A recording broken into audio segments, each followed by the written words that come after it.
Doctor Muhammad ইউনূসের চীন সফর ২৬ থেকে ২৯ মার্চ ২০২৫ বাংলাদেশের জন্য অর্থনৈতিক ও কূটনৈতিক দিক থেকে বেশ কিছু গুরুত্বপূর্ণ ফলাফল এনেছে। এই সফরে বাংলাদেশ যা অর্জন করেছে তা নিম্নরূপ: ১. অর্থনৈতিক সহযোগিতা ও বিনিয়োগের প্রতিশ্রুতি। চীনের প্রেসিডেন্ট শি জিনপিংয়ের সঙ্গে বৈঠকে বাংলাদেশে চীনা বিনিয়োগ বৃদ্ধির বিষয়ে গুরুত্বপূর্ণ আলোচনা হয়েছে। চীন বাংলাদেশকে $1 থেকে $2 বিলিয়ন পর্যন্ত ঋণ সহায়তার ঘোষণা দিয়েছে, যা মূলত অবকাঠামো উন্নয়ন, বিশেষ করে মংলা বন্দরের আধুনিকায়নের জন্য ব্যবহৃত হবে। চট্টগ্রামে বিশেষ অর্থনৈতিক অঞ্চলে চীনা কোম্পানিগুলোর উৎপাদন কেন্দ্র স্থাপনের সম্ভাবনা তৈরি হয়েছে, যা বাংলাদেশকে একটি ম্যানুফ্যাকচারিং হাবে রূপান্তরে সহায়তা করবে। ২. সমঝোতা স্মারক স্বাক্ষর। সফরে ৬ থেকে ৮টি সমঝোতা স্মারক স্বাক্ষরিত হয়েছে।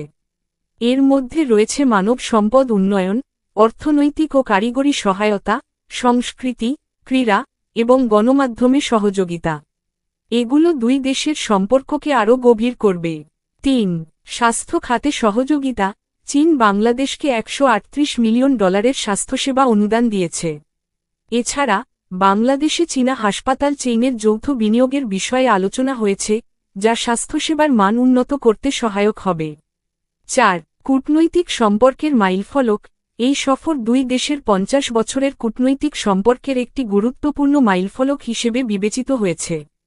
চীনের পক্ষ থেকে ডক্টর ইউনূসকে বিশেষ সম্মান, বিশেষ বিমান এবং রাষ্ট্রীয় অভ্যর্থনা প্রদান করা হয়, যা বাংলাদেশের আন্তর্জাতিক মর্যাদা বৃদ্ধির ইঙ্গিত দেয়। ৫. প্রযুক্তি ও উন্নয়ন সহযোগিতা। হুয়াওয়ের মতো চীনা প্রযুক্তি প্রতিষ্ঠানের সঙ্গে আলোচনার মাধ্যমে বাংলাদেশে প্রযুক্তি হস্তান্তর ও উন্নয়ন প্রকল্পে সহযোগিতার পথ উন্মুক্ত হয়েছে। ৬. অন্যান্য সম্ভাবনা। তিস্তা নদী ব্যবস্থাপনা এবং রোহিঙ্গা ইস্যুতে চীনের সমর্থন নিয়ে আলোচনা হয়েছে। যদিও এই বিষয়ে চূড়ান্ত কোনো সিদ্ধান্তের কথা প্রকাশিত হয়নি, তবে ভবিষ্যতে এগুলোতে অগ্রগতির সম্ভাবনা রয়েছে।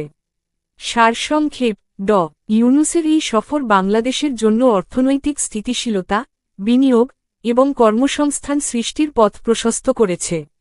একই সঙ্গে চীনের সঙ্গে সম্পর্ক গভীর করে বাংলাদেশ আঞ্চলিক ভূ-রাজনীতিতে নিজের অবস্থান শক্তিশালী করার চেষ্টা করছে।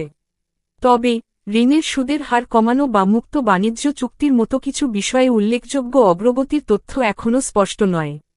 সফরটি ২৯ মার্চ শেষ হয়েছে এবং এর পূর্ণাঙ্গ ফলাফল সময়ের সঙ্গে আরও স্পষ্ট হবে।